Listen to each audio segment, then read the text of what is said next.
वो भाई जिस चीज़ का डर था वही हुआ, आ गया E22। engine will not start in 800 feet।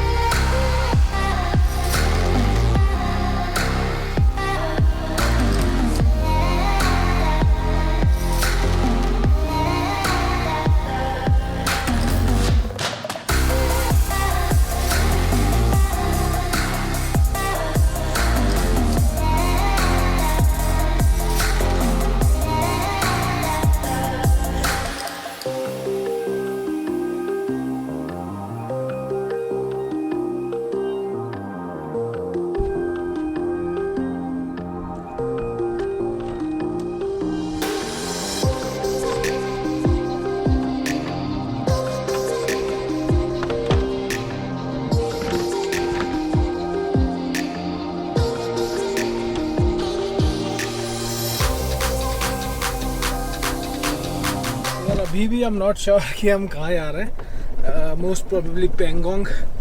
तो ये एक्चुअली सैंड ड्यून्स के अंदर से एक रास्ता है, आई एम नॉट श्योर ये कहाँ जाएगा। तो I am just trying to find out कि क्या ये नदी के साथ चलेगा आगे जाके कि नहीं चलेगा, या आगे बंद है। Let's see.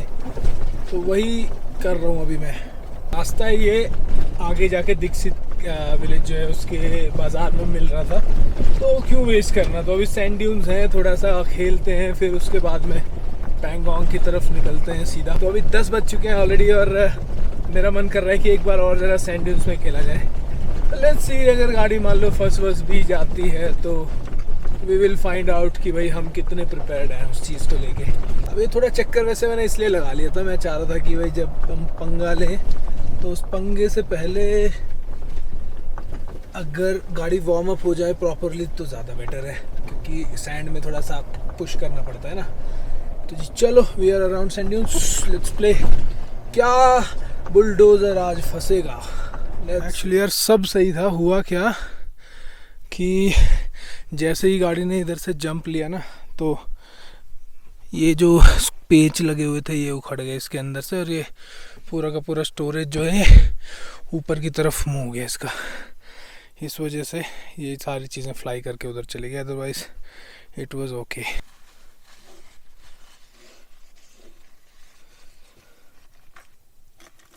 दो तो पूरे के पूरे अंदर चले गए हैं, मतलब फूटे यहाँ पे आके पटाख और अंदर। अब वो पता नहीं भाई कैसे खोल खाल के डैशबोर्ड साफ़ कराना पड़ेगा।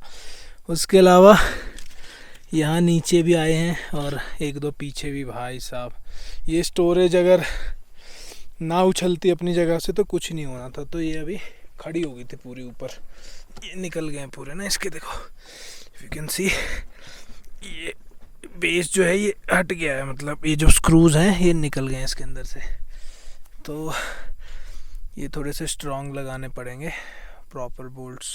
मैं वैसे स्केप्टिकल था इसको लेके कि ये निकल सकता है। तो ये यहाँ पे इतना ऊंचा खड़ा हो गया था अभी, इतना ऊंचा ऐसे। तो ऐसे में ये फ्लाई कर गए फिर एग्स ट्रे में से। शेट यार, चलो कोई नहीं, it's not a big thing. गाड़ी ऑलरेडी इतनी गंदी थी तो थोड़ी और सही। ओ भाई साहब, ये तो मैंने देखा ही नहीं था आतंक। शिट।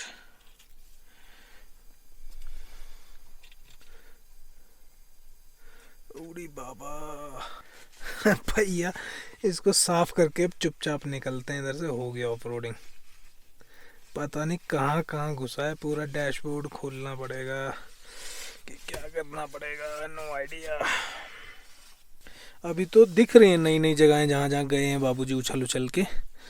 तो अभी तो हमें पता भी नहीं है कि और कहाँ पे एक आध और घुसा होगा। ये देखो यहाँ भी है एक, उसके अलावा यहाँ भी है। It need a deep cleaning भैया। चलो अब तो जैसी भी है चलते हैं इधर से। बाकी भाई एक बात बोलूं, मेरे अंदर पहले ही फीलिंग आ रही थी कि जब आप ऐसा कुछ तिकड़मबाजी करते हो ना तो कोई ना कोई कांड ज़रूर होता है। यहाँ कहीं पे थे हम लोग लेफ्ट में, लेफ्ट वाले सेक्शन में। ये हैं वो ड्यून्स। ऊपर से देखोगे कुछ और लगेगा। आप लोग को क्या करना चाहिए, आप लोग को जाना चाहिए पहले आगे जाओ, आगे जाके अंदर को टर्न्स दिखाई देंगे आपको, तो आप नदी की तरफ जाने की कोशिश करना।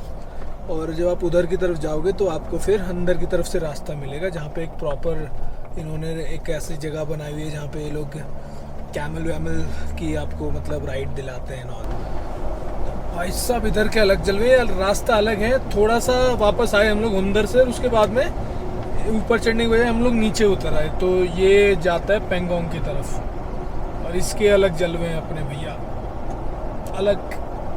अभी टाइम 5 घंटे 10 मिनट, 199 किलोमीटर। रोड ठीक ठाक हुआ तो भाई इतना टाइम तो नहीं लगना चाहिए।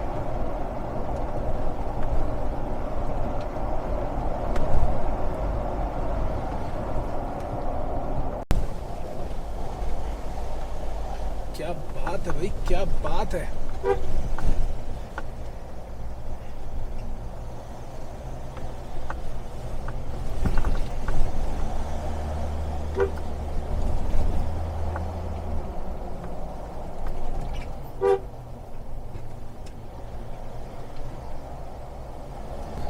वाह भाई वाह, क्या नज़ारे हैं।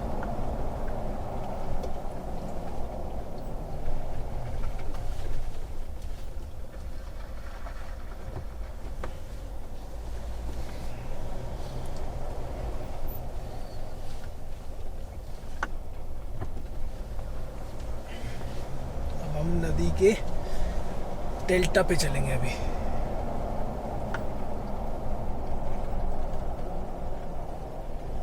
अब देखो ये है वो सेक्शन जहाँ पे कई बार पानी बहता रहता है बहुत ज़बरदस्त तरीके से, क्योंकि अब हम बिल्कुल नदी के लेवल पे आ गए हैं। और ये नदी छोटी मोटी नदी नहीं है, this is Shyok river, big river. तो यहाँ तक आ जाती है वो पूरा, और फिर इस वाली जगह पे पानी पानी दिखाई देता है आपको। तो हमारे लेफ्ट में चल रही है श्योक रिवर, और मेरे ख्याल से श्योक जो है 44 किलोमीटर्स दूर एक विलेज भी है, तो आई गेस वहाँ से ओरिजिनेट होती होगी या कुछ, क्योंकि हर रिवर या फिर हर पास के पास में एक उसका लाइक विलेज होता है हमेशा।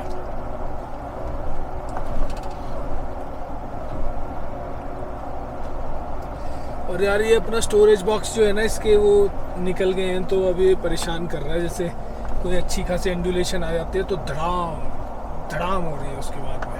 यार लगता है अपने भी बुरे दिन आ गए। DEF एरर आ गया अपना, E21 E21 DEF dosing mail function. तो ये एक एरर एक गाड़ी थी दूसरी, चंडीगढ़ की थी या कहाँ की थी, उसमें भी आया था। E21 आया हुआ था उस टाइम पे, और शायद ये बढ़ता जाता रहेगा। E21 E22 E23 E24 E25 इस तरह से। तो अभी हमारा जो एरर है वो E21 है। तो अब जो बेस्ट हो सकता है वही क्या आ सकता है। तो ये बोलता है कि E21 आया तो डोजिंग मेल फंक्शन है, E22 आया तो 800 किलोमीटर्स के बाद में इंजन स्टार्ट नहीं होगा। E23 में जो है वो कुछ रहेगा कि भाई कितने और किलोमीटर हैं उसके बाद में। E24 में रीस्टार्ट अलाउ नहीं करेगा, E25 में नो स्टार्ट अलाउड, फिर स्टार्ट ही अलाउ नहीं करेगा। तो मैं ये लेके चल रहा हूँ कि हमारे पास कम से कम 800 किलोमीटर हैं अभी, और इस वाले रूट से अगर मैं पेंगोंग वाले रूट से जाता हूँ तो मनाली है 472 किलोमीटर्स, और अगर मैं पेंगोंग भी इंक्लूड करता हूँ तो लेट मी सी। एक बार यार किसी को रोक के आइडिया लेना पड़ेगा कि अगर मान लो मैं कारू से मनाली की तरफ निकलता हूँ तो क्या कितने किलोमीटर्स के आसपास रहेगा। एक बार रोक के चेक कर लेते हैं। तो ये डोजिंग मेल फंक्शन भाई इस रूट पे मैं ऑलरेडी 2-3 लोग की देख चुका हूँ। तो भाई ऑल प्लान्स कट शॉर्ट। अब है क्या 175 किलोमीटर तो पेंगोंग लेक है इधर से, और उसके अलावा कह रहे हैं कि यार पेंगोंग से खारू अगर मैं आता हूँ तो खारू से आई गेस 400-450 किलोमीटर रहेगा Manali. So what to do यार, 800 किलोमीटर मैं लेके चल रहा हूँ कि मैक्स टू मैक्स ये चलेगी। भाई दुखी तो हूँ पर ये पानी देख के रुका नहीं गया। टॉकीज वाटर यार, वो जो हम ड्रीम करते हैं ना भाई, है सब है इंडिया में। दुख तो है भाई उस चीज़ का, क्या करें। अब जो प्लान फाइनल किया भाई ये किया है कि पेंगोंग जाऊँगा, और जब तक वो अपना 22 नंबर एरर नहीं आता जब तक हम सेफ़ हैं, क्योंकि उसके बाद 800 किलोमीटर मिलते हैं अपने को।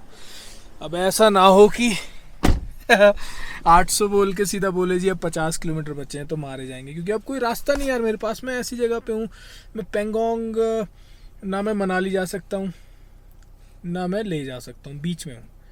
तो मतलब समझ रहे हो, जा तो सकता हूँ पर मतलब कहाँ जाऊँ वाली स्मार्ट मूव। वो भाई जिस चीज़ का डर था वही हुआ, आ गया E22 engine will not start in 800 kilometre. अब प्रॉब्लम ये है कि अपनी माँ का बेटा है तो माने कि भाई 800 किलोमीटर चलने देगा। ऐसा ना हो कि 200 किलोमीटर बाद में कहे कि जी मुझे नहीं पता, 800 किलोमीटर तो मैंने वैसे ही बोल दिए थे। यार जाने क्या होगा रामा रे, जाने क्या होगा मौला रे। अभी तो भाई 148 किलोमीटर्स तो पेंगोंग के हैं। और ये जो एरर है ना, ये मेन स्क्रीन पे आया है अब, जहाँ पे आप अपना फ्यूल और टेम्परेचर देख सकते हो ना बीचों बीच। DEF डोजिंग वेल फंक्शन जी, engine will not start in 800 kilometres.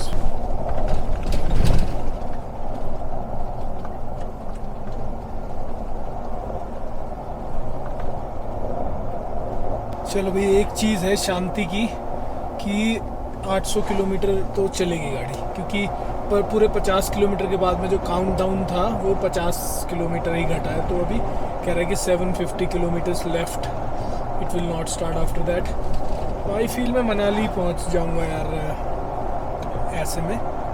और पेंगोंग अभी जो है वो शो कर रहा है 116 किलोमीटर्स। बस ये काउंट डाउन सही रहे, बाकी देख लेंगे यार। ट्रिप के बीच में भसड़ नहीं होनी चाहिए। और इतने किलोमीटर की DPF का जो है सीन ना, DPF पे तो आप ध्यान रख सकते हो और ध्यान रखोगे तो वो क्लीन होता रहेगा। पर जो डोजिंग वोजिंग वाले एरर्स हैं ना यार, इनका कोई इलाज नहीं है। तो चलो थैंकफुली 800 किलोमीटर की रेंज है। अब हम हैं पेंगोंग वाले रूट पे, और ये अलग टाइप का रूट है, मतलब वैली के अंदर से पतला सा रोड एंड सड़ा सट जा रहा है। जैसे किससे कंपेयर करोगे, लेह में तो थोड़े से ज़्यादा लाइक डिस्टेंसेस हैं पहाड़ों के, यहाँ पे उतना ज़्यादा नहीं है। इसका कुछ करना पड़ेगा यार, ये बॉक्स उछल रहा है। तो पेंगोंग दिखा रहा है 99 किलोमीटर्स एंड 2 hours 24 minutes। अभी बजे हैं लगभग 2:54। तो भाई पहुँचते पहुँचते दैट मीन्स शाम हो जाएगी, 5:30 पौने 6 बज जाएंगे। तो भाई इसका कुछ इलाज अब करना ही पड़ेगा, इसने इरिटेट कर दिया मुझे बहुत बुरी तरह। तो ये पेंच ही टूट गया यार, ये वाला अंदर ही। तो एक तो मैंने सेल्फ ड्रिलिंग स्क्रू लगा दिया, एक और ट्राई करता हूँ, अगर लग जाए तो कम से कम ये उछलना बंद होगा पीछे से। लेट्स सी अगर बात बने तो। मैंने 2 सेल्फ ड्रिलिंग स्क्रू लगा दिए जितना लग सकते थे। चलो भाई, शोर शराबा सॉर्टेड। देखो फिर से वो जगह आएगी, अब नहीं जंप कर रहा। वो पेंच ही टूटे हुए थे यार, अंडे आए ऐसे शीशे पे। ओके। तो भाई वी आर अप्रोचिंग पेंगोंग, और रास्ते में अभी यहाँ पे स्कॉर्पियो और XUV700 बहुत सारी टेस्ट हो रही थी। तो मैंने रोका एक गाड़ी को, पूछा यार कि गाड़ी में ये हो रखा है अभी DEF डोजिंग मेल फंक्शन। तो मुझे 750 किलोमीटर्स अभी दिखा रहा है। तो बोले ठीक है, इट शुड बी फाइन। तो I am fine now, no load. अपनी ट्रिप ख़राब नहीं होनी चाहिए बस, बाकी ये तो चलता रहता है, नो वरीज।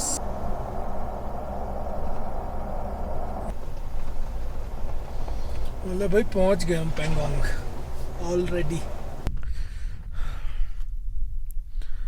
तो जनाब हम पहुंच चुके हैं पेंगोंग लेक।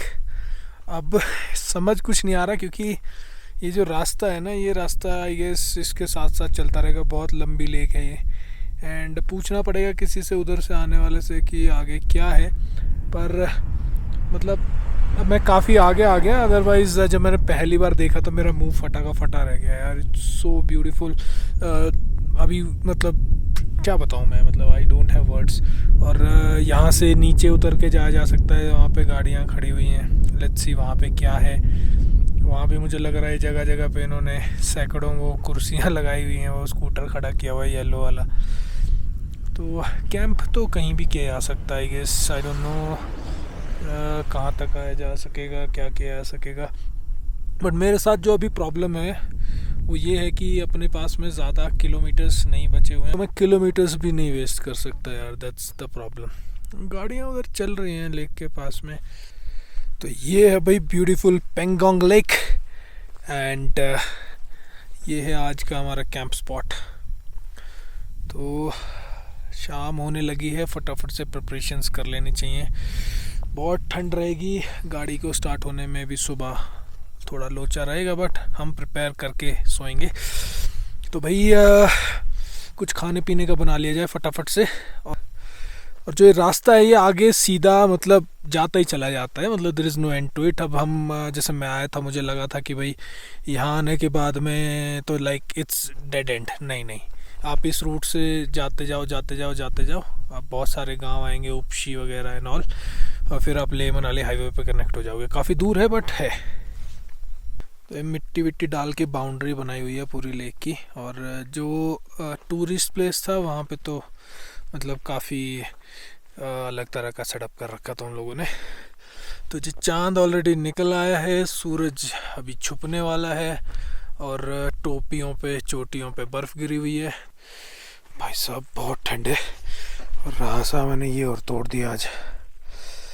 अब एक ही टांग पे लटका हुआ टेबल, तो अब ज़्यादा कुछ हिम्मत है नहीं मेरी। मैं तो सोच रहा हूँ ओट्स बना लूँ और चुपचाप से खा लूँ। भाई साहब अभी तक सब शांत था, अब समंदर की तरह करने लगी है पेंगोंग लेक।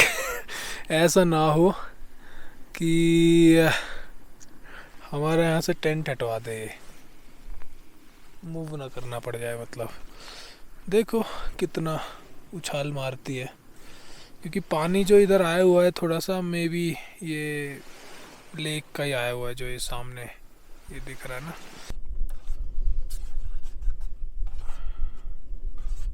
तो भाई ऑल सेट अप आज की रात, और अब अंधेरा होने लगा है। पेंगोंग जैसी दिन में दिखती है और रात को नहीं दिखती। तो सुबह जब उठेंगे फिर नीला पानी और सुंदर चीज़ें दिखाई देंगी। ऊपर चांद निकला हुआ है, और कुछ इस तरह की जगह पे हम लोग कैंप कर रहे हैं।